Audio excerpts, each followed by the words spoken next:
State will have the first possession. 24-24, second overtime. And this is Lydell Ross going to the sidelines of the Hurricanes. 1 out of bounds, but it's a pretty good pickup on first down, like about 9 yards. Ross showing off his outstanding speed. Paid for it, too, as a tough tackle there by DJ Williams. But Ross picking up 9 yards. He's coming out now. Kind of holding the right shoulder, looks like.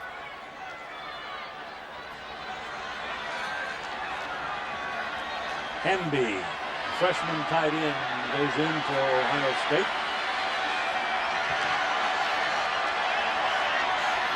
Single back is Claret. Krenzel gives it to him. He's looking for some daylight, and I'll tell you, there's some quick Miami people that got there that time. That was Roger McIntosh. Just locked his legs. We both saw the same thing, Keith. A hole on that left side.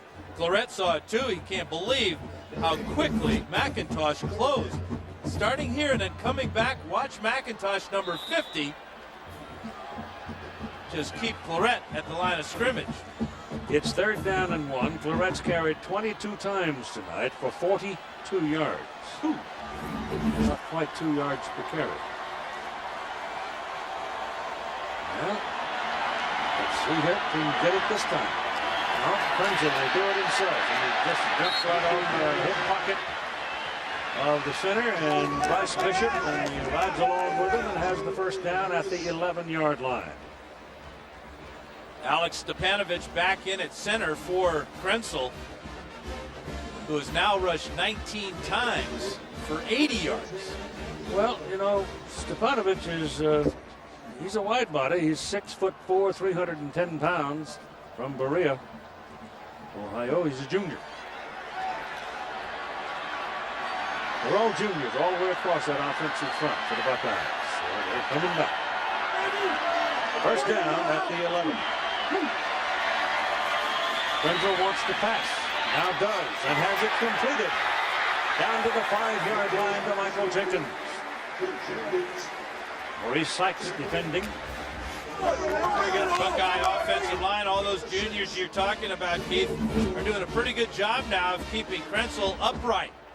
He's got time to find Jenkins on the crossing route, and then a sure tackle by Maurice Sykes keeps Jenkins from getting in the end zone. Taylor was there, but he looks a little tender, doesn't he? Half step slow. Yep. Second down from the 5. Claret. Touchdown.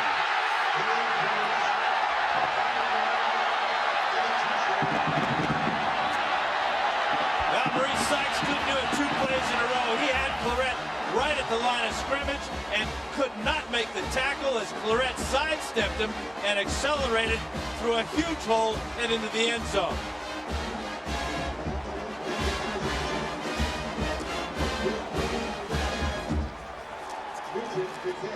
Here's your extra point try now for Mike Nugent.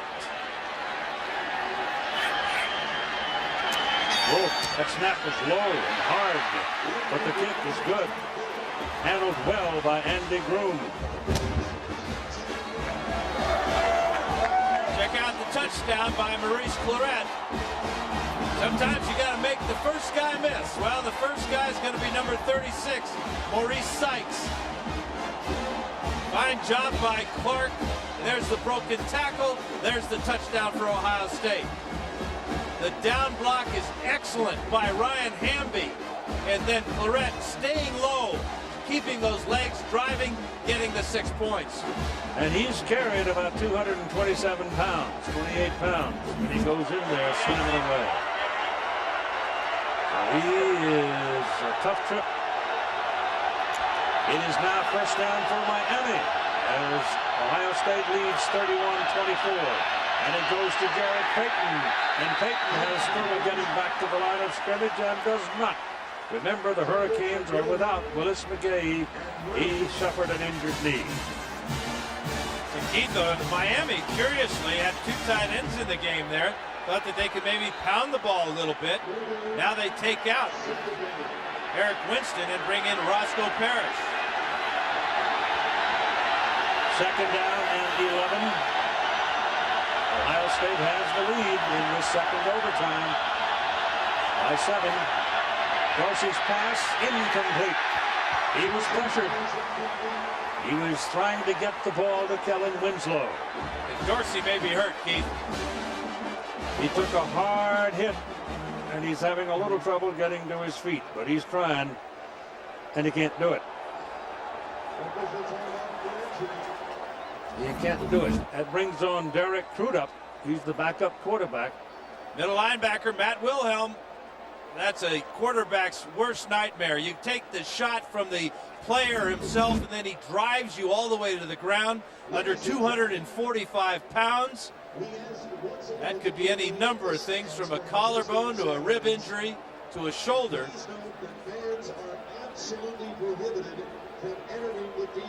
So not only is McGahee out of the game, now Dorsey's going to have to go out on this 3rd down and 10. He looks like he was just had his bell rung. Maybe had the wind knocked out of him. He's got to go out of the ball game, though, whether he's injured or not. And he is totally deflated, if nothing else. Yeah, the big thing will be, can he raise that right arm and can he throw the ball? Bigger thing is Derek Crudup now will come into the ball game with very little experience. Sophomore from Deerfield Beach, Florida. Played some last year in the backup role, but he's never been in a bigger moment than he's entering right now. But the key is, what about Dorsey? If Crudup can do something on 3rd down and 10 to get him a 1st down. Only 2 plays left for Miami unless they get a 1st down. And Crudup back and throws the ball is caught by Hill, the fullback. And Quadrin Hill moves it down for a good 8 yards before he was belted out. Maybe 7 yards. That's a remarkable play. Hill has not touched the ball yet tonight. Crudup comes in, 5-step drop, fires the ball out there. Great play by Crudup and Quadrin Hill, as Ohio State now is going to call time. Or rather, Miami's going to call time, yeah. And it's Dorsey walking around over there. He's got his wind back. And apparently he's convinced he's all right to play, and he's talking to the coaches, talking to the doctors. And apparently the medical folks have said, okay, go ahead.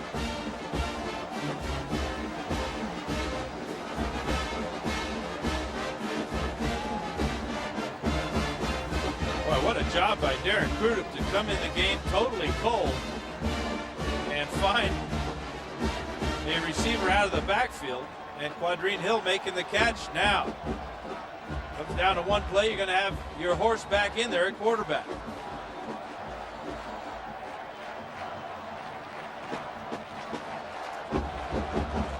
And a lot of weapons for Ken Dorsey to look at. Primarily, Kellen Winslow over the middle has been very big for Miami all night long. Winslow with 10 catches, 115 yards, and a touchdown. Well, they're looking at 4th down and 3. And apparently Dorsey is going to come back in, which to me seems a considered risk, because how do you know? Dorsey is such a gamer, such a competitor.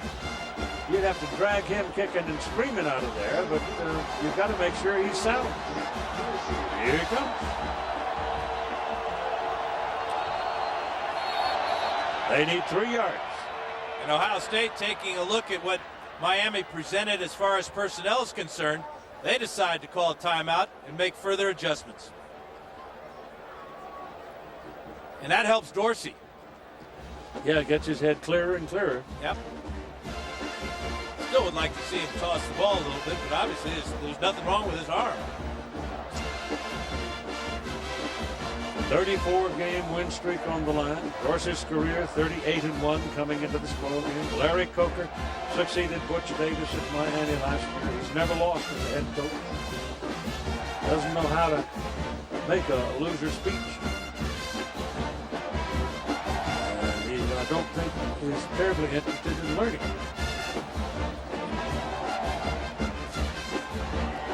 We're in overtime, the second overtime. Ohio State scored. Claret banged it in from 5. 31-24 the score. Miami has 4th down and 3 to get a first down and stay alive. It's not really a question of scoring right now. What you want is 3 yards. 3 measly yards, and they're going to come with 3 receivers to the wide side of the field as Winslow is at the tight end spot right here. I would say he would be the man. Dorsey's pass, good. They've got the first down.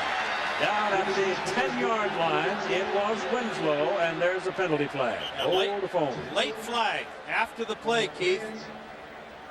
Winslow was down. On the play, a gain of 7. Face mask, 5-yard penalty.